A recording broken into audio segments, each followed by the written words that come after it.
We'll talk on self-mastery through storytelling, bridging ancient wisdom, and modern mental health solutions. Dr. Bill Knaus, a former professor and former director of postdoctoral training at the Albert Ellis Institute, is the author or co-author of 27 books on procrastination, anxiety, depression, change, and others. While completing dual postdoctoral fellowships at Teachers College Columbia and the Albert Ellis Institute, Bill began developing a pioneering rational emotive education program, which he completed as an assistant professor at Queens College when he volunteered to teach his course at PS 76 Elementary School. He donated the evidence-based program to the public. He is currently working on creating a rational emotive education children's self-mastery story program to prevent mental health issues and mitigate mental health conditions impacting school-age children. Bill has a very interesting childhood himself. He grew up in a middle school environment of mixed racial and ethnic school, 50% of students from poverty areas. But his high school experience was much different. He went to a most highly rated school in the United States, which was indeed a dramatic change from his prior public school education. So he's seen both sides of public education, the good, the problematic, the oppressed populations of our society, and some of those who are more privileged. He had an internship in a mental health clinic working as a child therapist, and he's done much research in the area of child psychology. So I'd like to open and extend a great welcome to Dr. Bill Knaus, a personal friend of mine. He's one of the major contributors to the REBT movement as well. So Bill, would you like to take it away? Okay. Can you see me and hear me? Can do. Yep. Great. Last time we had some problems with that, so I think we've got that fixed. Okay, I'm going to talk a little quickly because I know unless I do that, we'll run out of time. The focus today is going to be on the crisis we have in mental health in this country, which seems to be associated with school learning as well. So over the past few decades, anxiety, depression, and other mental health challenges have unfortunately surged, with rates more than doubling since the 1990s. We have a national crisis in mental health facing us today among children and teens, and the alarms are coming from numerous professional organizations. We got a lot of alarms, but no, so very few in the way of solutions coming from those organizations, unfortunately. The crisis has deepened despite increased problem awareness, billions of dollars invested, and plentiful evidence-based prevention and corrective methods. The recent publicized decline in academic performance for the 4th and 8th grades, which probably most of you have heard about, raises questions about reasons and causes and whether this links to mental health. Studies have demonstrated a relationship between emotional well-being and academic performance. This has established a pattern. Kids who score high on the positive end of mental health typically perform well academically. Those with mental health issues usually perform less well and below their potential. Kids with externalizing mental health issues generally affect others in the class. So this is a major area within the schools. So there's no simple relationship, unfortunately, as the rising causes of mental illness that contribute to the rise in mental illness and parallel decreases in academic performance are not simple one-to-one corresponding matters at all. In fact, the relationship is instead complicated and interactive. So we have many strategies that are available to counter a downturn in mental health. The REE self-mastery program is one. In the way of background, rationally motive education is what the Rationally Motive Education Manual teaches. The rational educational model is a 39 learning module self-mastery development program that focuses on positive mental health concept learning and applications through simulations and planned practice. Rational emotive self-mastery is what the modules teach. That's fairly simple. In an upcoming article, I'll expand substantially on self-mastery, but for now, I think that's sufficient. Children who participate in this program learning coping concepts and practice effective responses to challenging simulated situations which they can apply to real life scenarios. The modules address challenges such as emotions and where they come from. They include games like the Mr. Head game, where children guess what feelings come from specific Mr. Head thoughts. Children learn to discriminate between opinions, beliefs, and facts. They learn to map a pattern that shows the connection between happenings, thoughts, feelings, and reactions. They learn to play challenge games to overcome unrealistic negative thoughts that trigger adverse emotional states and rational ways of reappraising situations. They figure out ways to deal with bullies, name calling, and teasing. This was written quite a few years ago, and those problems still unfortunately remain. An impressive 94% of REE outcome research studies support at least one or more hypotheses favorable to REE. This makes rationally motive education one, if not the most well-supported dual psychological education program for preventing and intervening in mental health issues. The nice thing about it is free. I donated it. Access has been an issue with psychological education programs, and REE is no exception, despite the fact that it's a free downloadable program.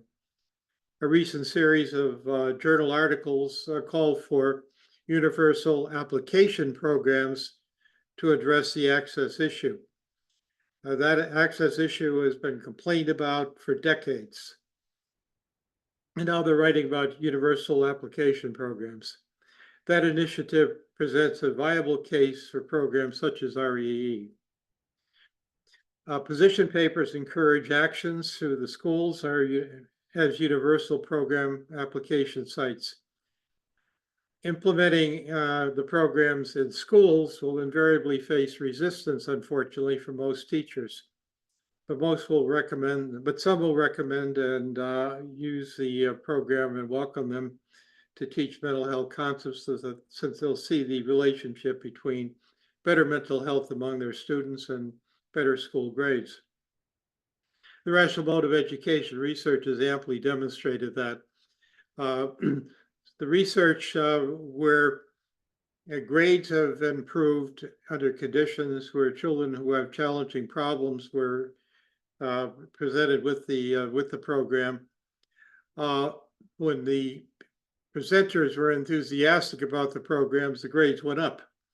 Those who said, well, it's a waste of time, we have more important things to do, this is taking up a lot of valuable time, generally there was no increase in grades at all. In fact, when I developed Rationally Motive Ed in PS 76, the reason I was there and a contingency of other professors were there was I think this was probably the worst performing school in the city. Most teachers were disinterested in mental health issues, but 25% of the students had learning disabilities. I had my students going all over the place doing the evaluations. We did substantial numbers of assessments, and the level of distress and mental health problems among that population was fairly high. There were only a few teachers in the school had an interest, and so I developed the program with those teachers and with the students, and the students were enormously helpful in terms of specifying what was important for them to know. Now, the current literature on universal programs strongly recommends that programs are developed with the students in mind and through the students. So we did this, 50 years ago. But it's good at least they're recognizing it, because that's a very valuable source. If the students aren't going to be interested, you're not going to get anywhere.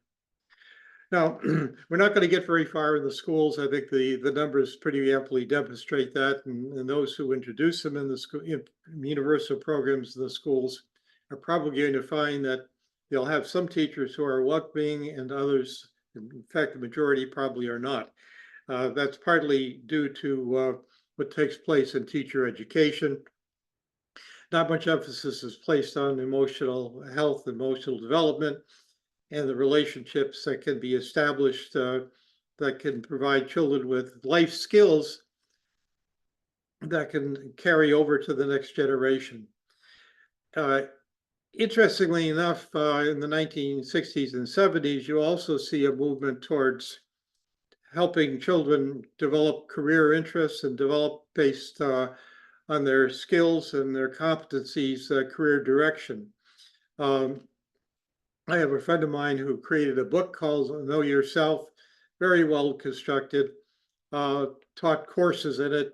That virtually got nowhere. If you go into schools nowadays, even with guidance programs, you're not going to find very much in the way of aid that is useful over a lifetime. I certainly didn't find it either and particularly in the middle school, where one of my best friends was a boxer. He was 15 years old, and actually I got into a fight with my favorite teacher, who was an English teacher, but unfortunately he underestimated Walter English, who was a former military commander, who knocked him on his tail immediately, and that class ran very well after that.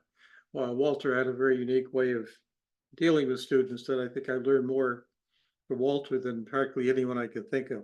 But in any event, that's getting off the track, and if I keep getting off the track, we'll never get done. Parents are increasingly mindful of mental health challenges among children, and particularly children within schools.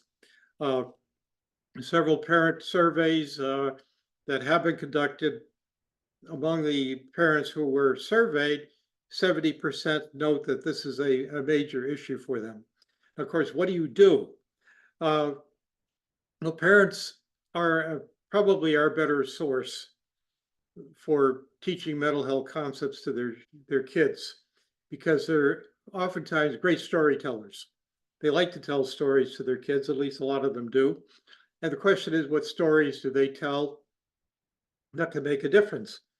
And rationally motive ed stories can be such a collection of stories that can aid children develop mental health skills. So why not read mental health stories and entertain and teach the lessons that children can apply to reduce stress and increase their own expressions of competency. So the mental health training that can come through storytelling can help bridge the gap between the rising mental health challenges by making cognitive, behavioral, emotive types of concepts and applications accessible for parents who recognize the challenge that their children face and who choose to help create a foundation of self-mastery skills that their children can build from and use over a lifetime and pass on to the next generation. But such stories would best be engaging and entertaining and have relatable characters. REE stories are intentionally designed with that in mind. The REE story initiatives are grounded in over 50 years of psychological research on rationally motive ed and offer an engaging and effective way to teach children cognitive behavioral skills. So today I'll explore how REE stories can reduce mental health issues, potentially reversing an alarming trend, and set a stage for desiring accomplishments. This is sort of an ambitious wish, and unfortunately, it's going to be a drop in the bucket.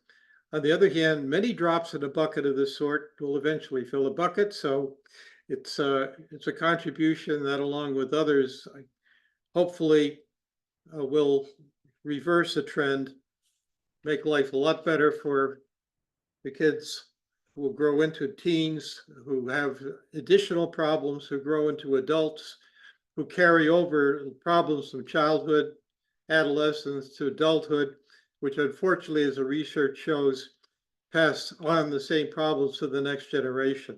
So we have an intergenerational problem, and unfortunately, there's no easy solution, but there are tough solutions, and sometimes the tough solutions are necessary to execute and to press to make sure that they are.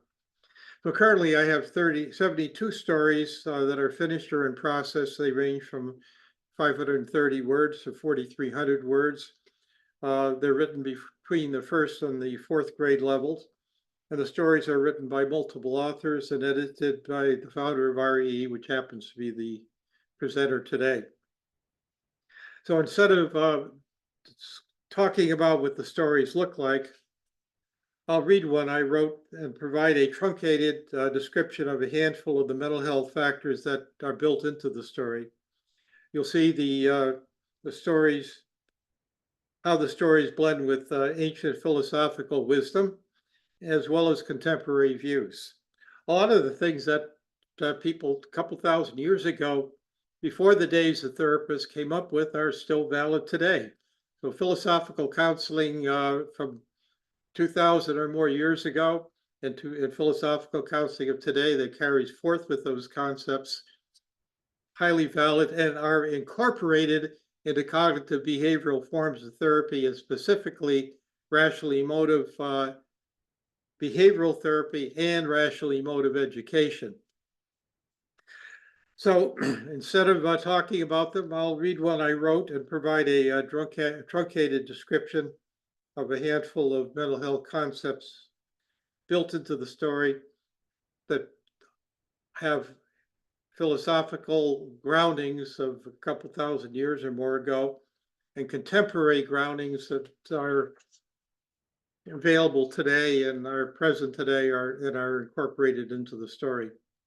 Then I'll finish with a description of how the REE program can be applied in counseling with a child who, when she was at the age of 3, was raped by her father for a pornography film so that he could make money to buy drugs and booze. And a man who was incarcerated in what was then called a institution for the mentally retarded for 27 years, stuck there out of great violence and difficult to deal with, who became quite an advocate, worked 40 hours a week and became an enormous contributor.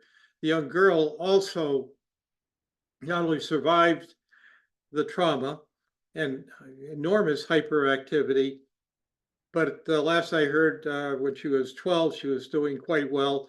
And in both cases, when the degree of stress and anger and lack of controllability and anger and depression was stripped away, their true abilities surfaced, which were considerably higher than what the prior measures would indicate.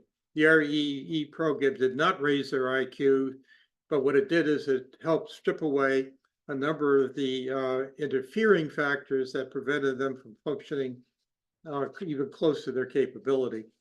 So to the story. The story is Beaumont and the Professor. Now, I come from a family who are poets and storytellers, who come from, some of whom come from my mother folks came from the Blastic Isles in Ireland, who are known for storytellers. Doesn't necessarily mean that her son is a great one, but I'll give it my best shot. Beaumont and the Professor. Professor Augustus lived in a cozy house by the sea with his wife, Julie, and Beaumont. Beaumont is his dog.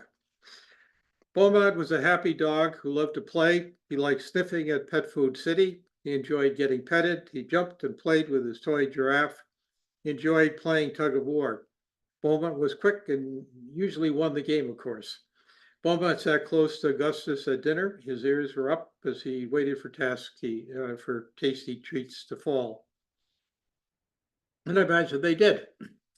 Uh, Augustus was a teacher at Wisdom College, and Beaumont loved going to work with him. The professor's office was full of books, and Beaumont liked watching the professor read. Beaumont was a kind and wise dog. He was patient, even when there were no treats. Augustus learned from watching Beaumont. He wrote books that taught people to listen, to be kind, to stay calm, and to think happy thoughts. So one day, a student asked Augustus, how could we teach philosophy to kids? Augustus smiled. He said, you could teach them about asking questions. Philosophy is about asking big questions and using your mind to find answers. It's like solving puzzles, but puzzles are about life. Beaumont overheard and thought, that's a wise thing to do. Well, one Saturday morning, Augustus put on Beaumont's collar. He said, today, we're going on an adventure. Professor explained, Beaumont, we are joining some teachers, a doctor, and a lawyer at a dog shelter to help puppies find homes. Augustus continued, we hope they all find families today. Beaumont barked happily. He thought, that sounds great. When they got to the shelter, Augustus greeted the puppies. He went to an office to call people who wanted to adopt puppies. Beaumont stayed behind with the puppies. He saw their sad eyes and he wanted to help. Cheer up, little ones, Beaumont said. You will find loving homes today. But the puppies still looked sad and worried. Polly, a poodle, asked, what if no one picks us? Pete, a pug, asked, what will happen to us? Shelley, a shepherd, asked, why are we in cages? Beaumont thought for a moment. Then he said, in dog talk, those are great questions. Philosophers ask big questions like that. Max, a mixed breed puppy, asks, what is a philosopher?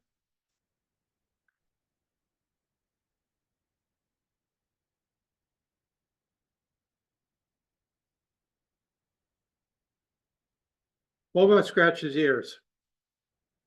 A philosopher is like a treasure hunter, but instead of looking for gold, they search for answers to golden questions. Finding answers is like sniffing out a yummy bone. You can use your imagination to start.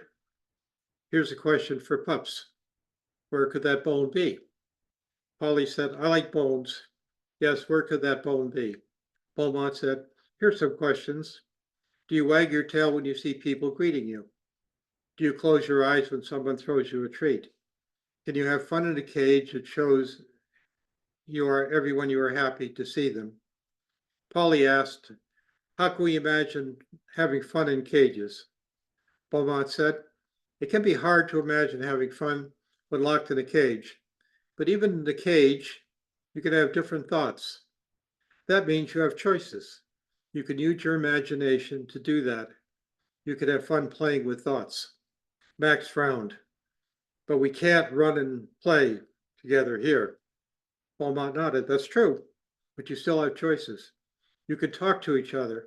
You can learn from each other. You can make friends with each other that way. Polly said, if we could choose to be happy in a cage, does that mean we could change our thoughts?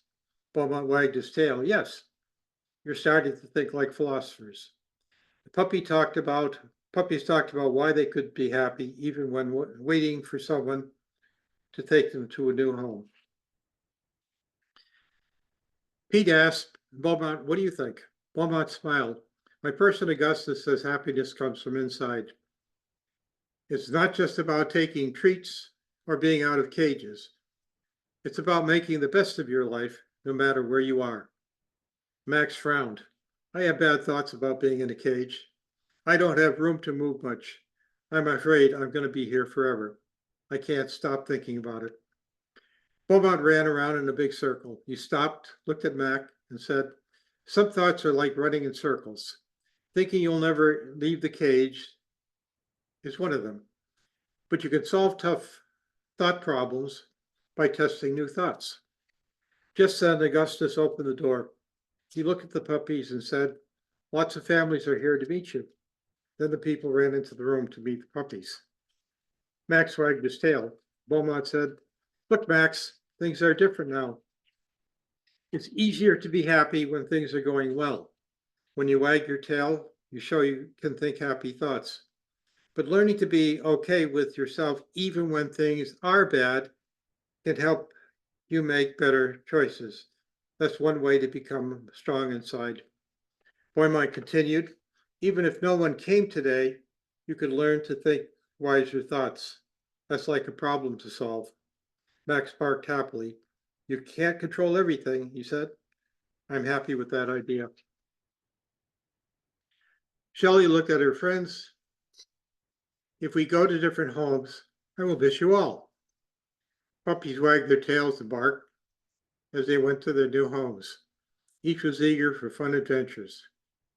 Maybe they will meet again. Each hoped they would. Thanks to Beaumont, they would share what they learned with other dogs. That's what philosopher puppies do.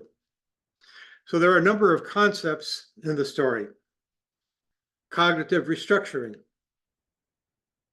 These are thoughts to improve emotions.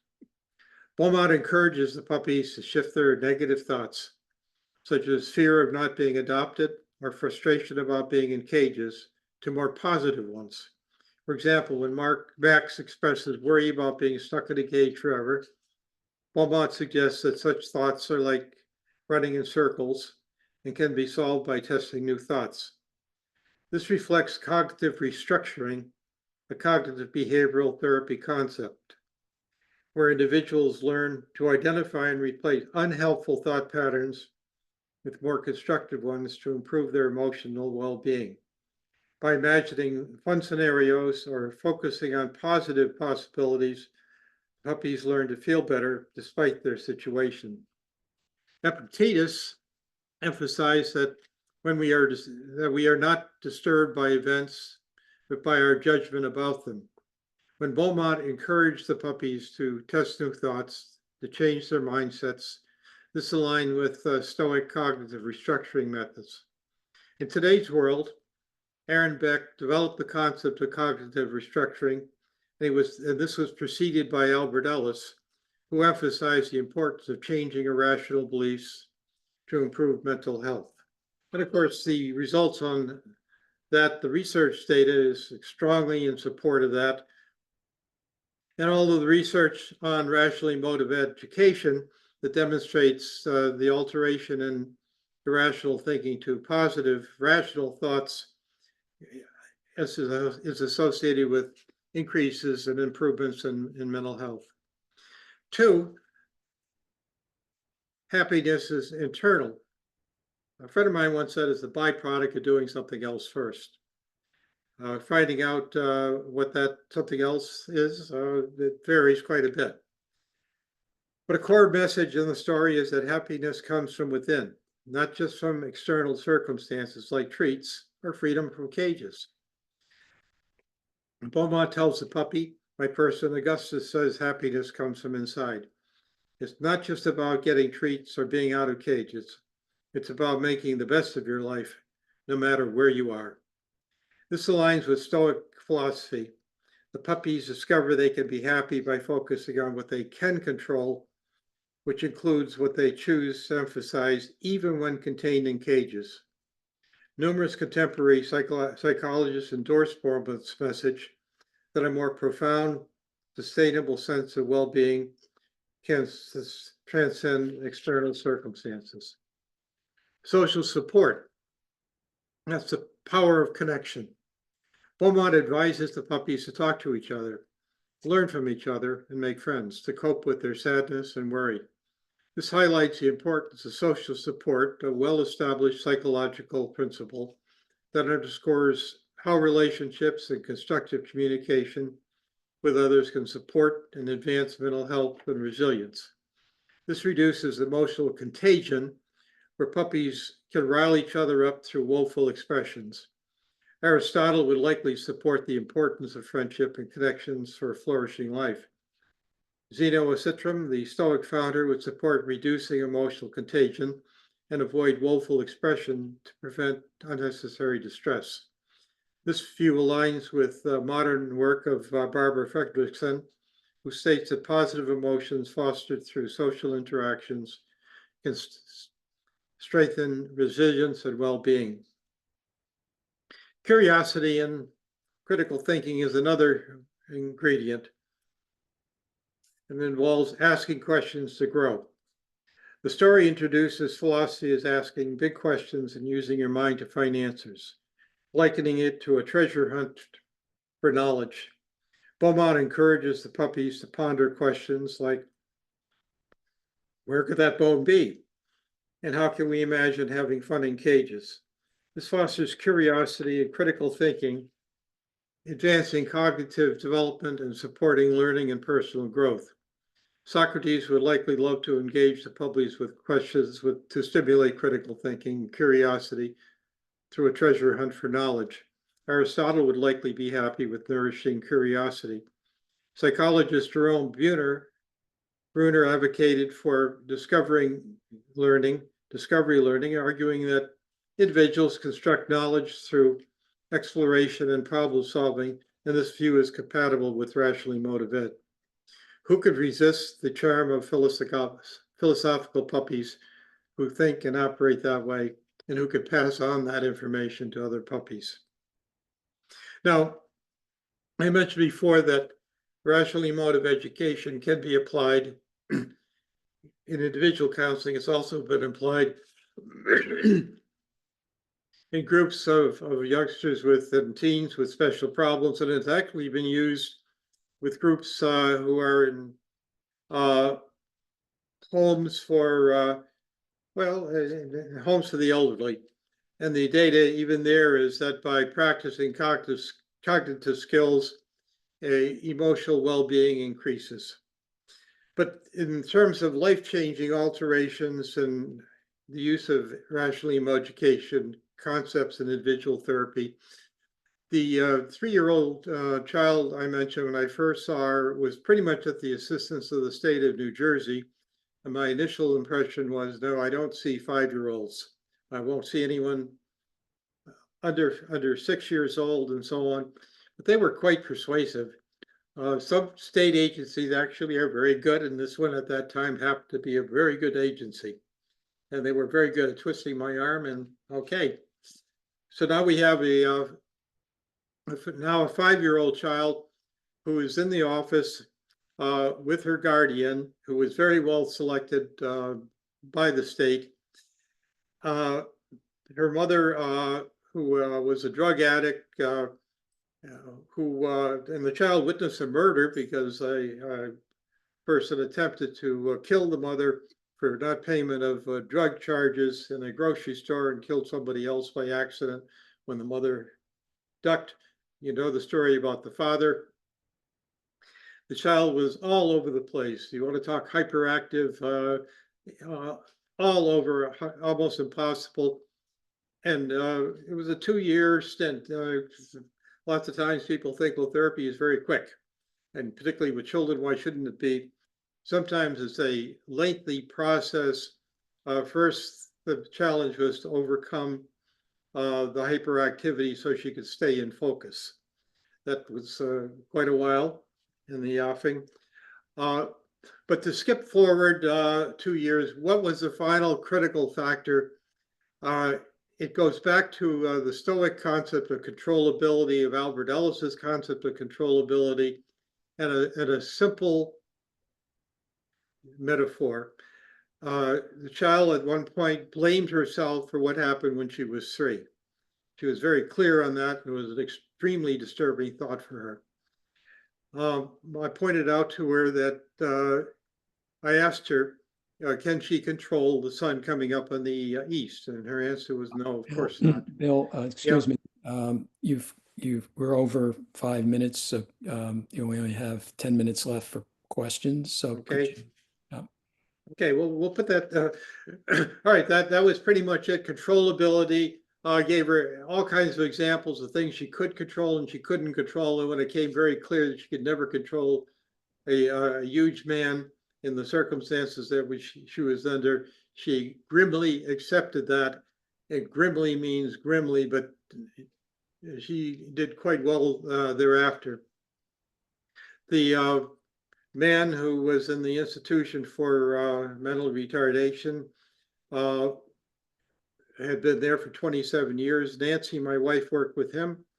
The key there was to show him ways in which he can show the staff that they were irrational. And he was excited about that. And he learned rationally motive education by learning how to recognize the irrationality in others. He got out of the institution, got a job, and became an advocate for people. The stories have guides. The guides include concepts like I've described, which were spin-offs from the Beaumont story, but they also fall into four categories: the purpose of the story, the concept that was in the story, the key ones, applications that can be used, and the research that follows, because most people are not interested in the research. Parents are more interested in the other. So each story will have it.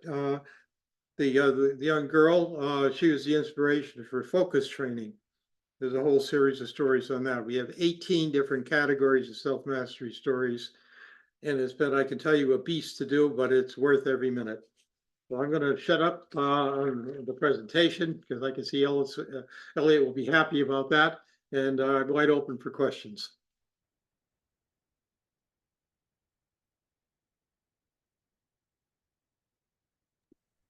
I wanted to add a personal note.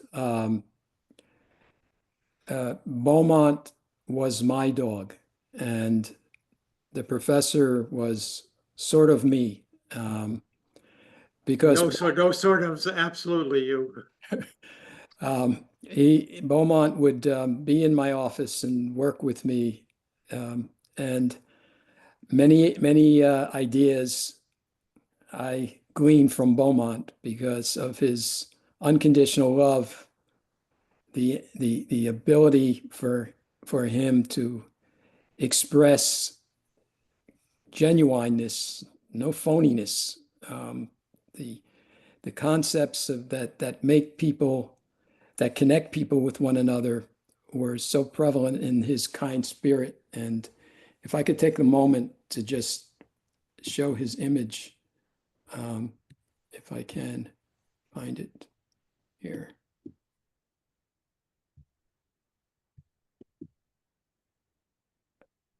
This is, can you see it? Is it visible? Yes, it is. Very This cute. this is what's on my monitor screen when I wake up in the morning and when I go to bed from my computer.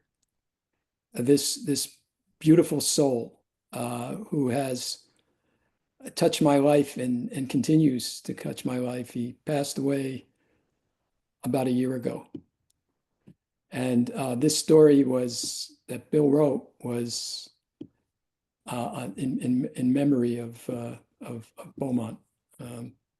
So thank you, Bill, for that.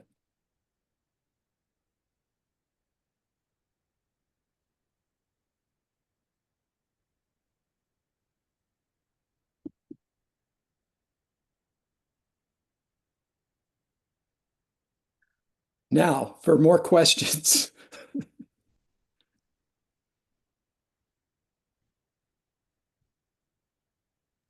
I was just going to ask for a link to the stories, and I found Bill's website. So the stories for well, I guess it would be which book is Beaumont featured in? Well, this is a work in process. Oh, okay.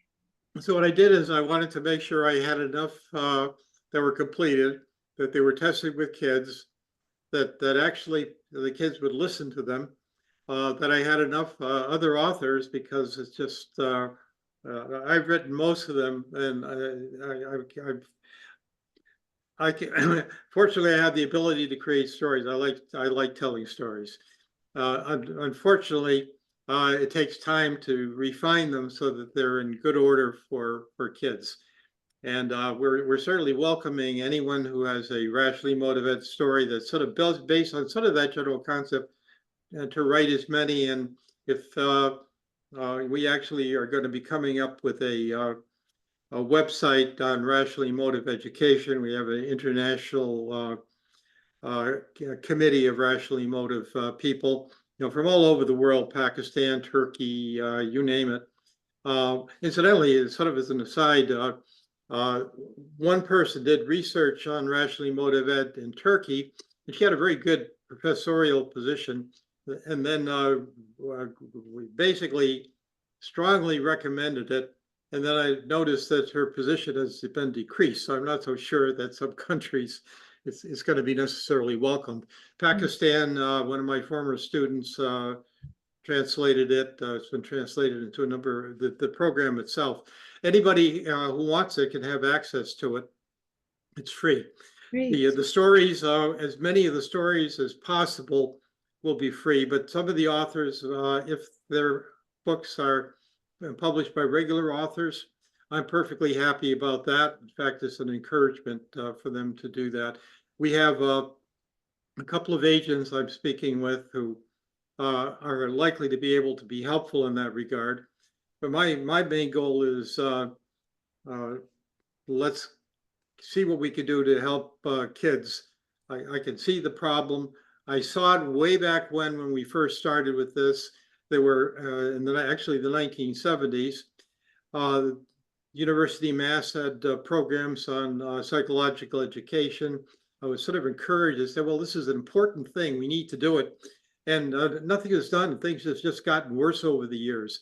And it's a great paradox that the more wealth we have in terms of ideas that are helpful, and the more money that's expended, the worse things seem to get because of access problems. There's just a general disinterest in what is probably one of the most critical things. If you have a happy life and you're able to deal with problems effectively, and your resilience is good, and your perspective is fine, you're better able to make wiser choices, and the decisions that flow from that are going to be much better. And you're going to see a reduction in substance abuse, which is a deadly, deadly issue. In fact, I have a whole series of books on dealing with harmful habits, one of which is The Little Fish in the Lure. I wrote a manual for smart recovery originally. I'm collapsing everything I know into that series because it's so deadly. Oxycontin, we know close to 500,000 premature deaths directly or indirectly related to it. The fentanyl, I mean, it's what are you going to do? You got to do something. And people are profiting from that. And the kids are not, the adolescents are not, adults are not. We'll see what we can do. I don't like to lose. Well, thank you so much, Bill, for that, and personally as well, for sharing the story of Beaumont. And so Beaumont, I thanks. was very happy to write that story because I knew Beaumont. Yeah, yeah. Bill knew Beaumont, so he knew his character. He was an exceptional dog, extremely kind and gentle. All right. So